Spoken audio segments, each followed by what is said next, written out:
classmates, ito na naman si Dr. Eugene Tan of Triple Dragon Game Farm, ang inyong kaagapay sa Tagumpay. So habang nag-aayos kami muna ngayon dito sa aming booth na nasa booth number 11, ay papasyal ko muna kayo doon sa ibang mga booth na nandito ngayon sa Clark Hobby Expo. Tara mga classmates. Medyo maliit lang tong Clark Hobby Expo, pero hitik na hitik sa mga breeders na magagaling. Katulad nito, Joey Salangsang nandito. Tapos Livestrong, ito si Kuya Marbs, ayos to.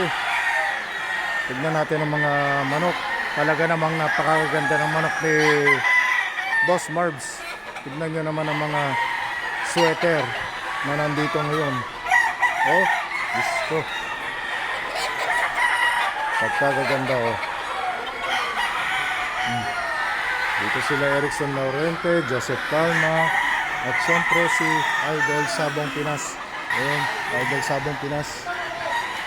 At punong-puno na rin ang kanyang mga manukan. Andy Manabat. Ito naman si Michael Lucena. Ayan. Yun ang mga manok ni puro gold bulik, no? Gold at bulik. Ito si Ma'am Budget Aguilar, JDA Jawo Agdalite. At syempre nandito naman yung ating mga boss sa Parichua, yung mga sikat na mga talisain, no? Ng Thunderbird. Tapos nandun si Kuyang Doc na Doc Joel Saison. Yan, Bushfire Game Farm, kabrad natin sa Mason at Rodeo Club. Dami rin dala, punta naman tayo doon sa ating mga kaibigan. Yan, siyempre ito yung mga taga B&J Distributors Incorporated. Yan, dito kumuha ako kahapon ng Jojo Okias.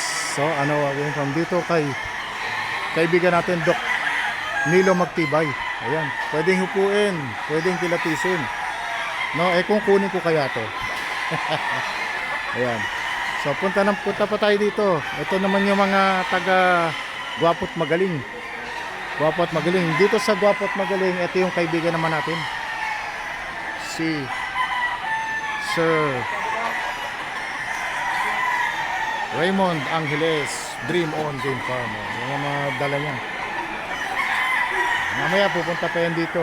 At siyempre mga taga LDI nandito kay Sir Junjun po. Maliit lang pero magandang pagkakadikit-dikit ng mga breeders na nandito ngayon. Kaya walang itulak at kabigin. At kahapon nga napakaraming taong pumunta rito. Very fortunate lang tayo na talagang maaga tayong nakakapasok, kaya naiikot natin. Okay din na konti ang breeders basta hitik. At siyempre sino ba naman ang hindi idol sa ating idol B-Boy Enriquez. Ayan ang kanyang mga tinda. Napakamumura, napakamumura. At dito naman ay matatagpuan yung aming booth nandun. Classmates, I hope nag-enjoy kayo ngayong araw na ito. Ito po yung second day, pero umikot muna ako habang nag-aayos po yung aking mga kasama doon. God bless po mga classmates.